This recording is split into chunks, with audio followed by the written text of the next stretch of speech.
Marina Carrère-Dancos, bonjour, Bonjour. merci d'avoir accepté notre invitation. Vous êtes médecin, échographiste digestif et journaliste. Vous présentez sur France 5 le magazine de la santé et Allô Docteur avec Michel Simès. Et depuis 2014, en solo, l'émission Le Monde en face.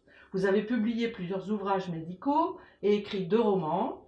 En 2014, Une femme blessée. En 2017, Une femme entre deux mondes. Malgré un emploi du temps extrêmement chargé, vous avez accepté d'être la marraine des bibliothèques sonores de l'Association des donneurs de voix. Pourquoi? Oh, pour plein de raisons.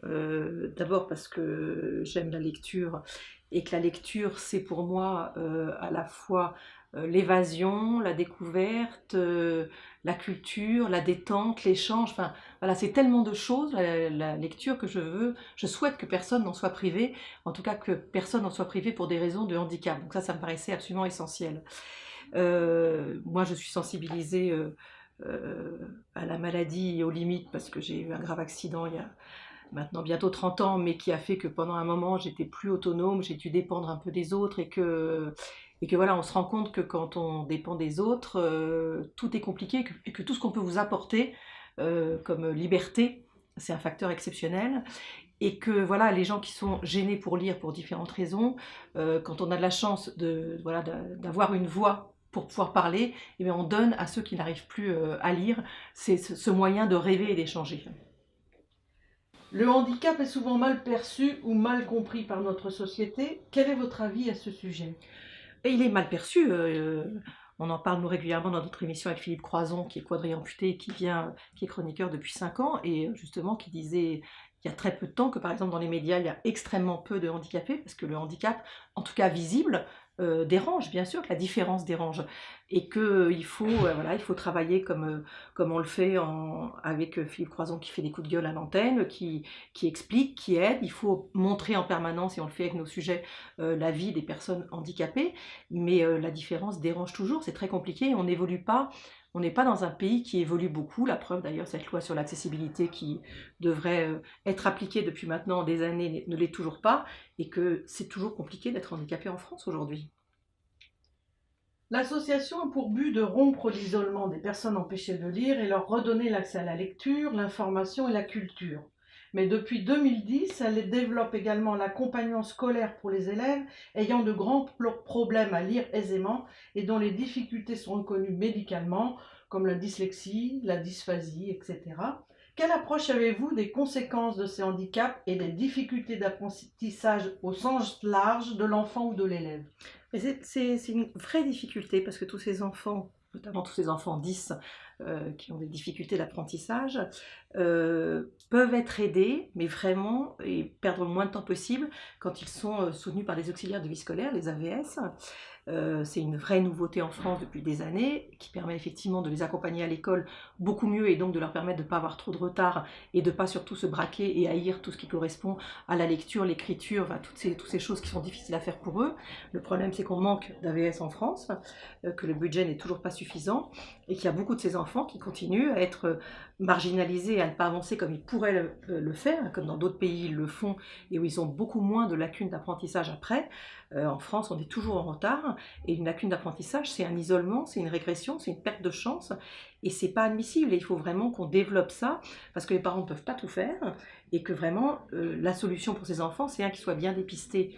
Et il y a beaucoup de retard aussi, et bien pris en charge. Et une de ces prises en charge, c'est vraiment ces auxiliaires de vie scolaire. C'est indispensable et on a vraiment du retard. Et les enfants, après ça, on voit effectivement des enfants qui font pas les études qu'ils voudraient faire, qui donc ne vont pas faire les métiers qu'ils ont envie de faire, qui vont pas être épanouis dans leur vie, qui sont complexés, qui sont rejetés par les autres. Alors que c'est vraiment un problème d'apprentissage qu'on doit prendre en charge correctement. Les audio-lecteurs de l'Association des donneurs de voix suivent de très très près l'actualité littéraire et demandent souvent aux donneurs de voix d'enregistrer pour eux certains livres dès leur sortie. Ça a été le cas pour vos romans. Qu'en pensez-vous? Je trouve que c'est formidable. Je trouve d'ailleurs que les romanciers devraient donner de leur voix pour effectivement enregistrer leurs romans pour que tout le monde y ait accès. Et c'est vraiment C'est une ouverture que je trouve absolument extraordinaire, parce qu'il y a effectivement les enfants viennent en parler, mais il y a toutes les personnes un peu âgées qui souffrent maintenant souvent de dégénérescence maculaire liée à l'âge, donc souvent des gens qui se sont évadés pendant 80 ans grâce à la lecture et qui, pour un problème comme ça, tout d'un coup, se sentent tout seuls. Et c'est leur permettre de continuer à vivre comme ils vivaient. Et c'est non seulement le plaisir, j'allais dire solitaire, quand on lit quelque chose de formidable, mais c'est aussi un lien social, parce que sur quoi on échange beaucoup quand on va dans des clubs, quand on va voilà, ou dans les maisons de retraite, dans les EHPAD, c'est sur la lecture que l'on fait, c'est sur les lectures qu'on échange. Et voilà, je trouve ça indispensable, et c'est vraiment pour ça, moi, une association, vous savez que j'ai malheureusement beaucoup de sollicitations et que je ne peux pas tout accepter, mais cette cause-là me paraît indispensable parce elle est généreuse et elle est vraiment, elle permet à tous ceux qui sont empêchés de continuer à être heureux grâce à cet outil. Et vraiment, c'est indispensable.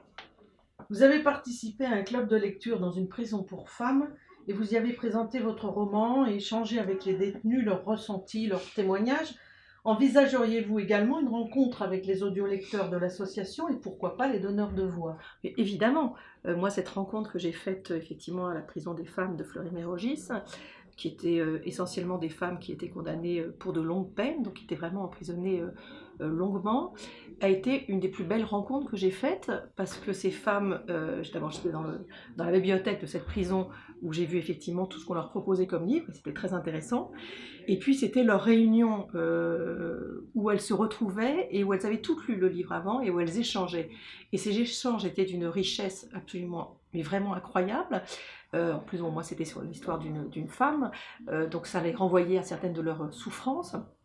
Donc on a échangé des choses magnifiques et elles m'ont toutes dit après, d'abord elles m'ont demandé un exemplaire chacune de mon livre pour qu'elle l'ait dans leur cellule, même si elles l'avaient déjà lu, et on mesure donc le poids d'un livre qui vous accompagne quand on est enfermé comme ça.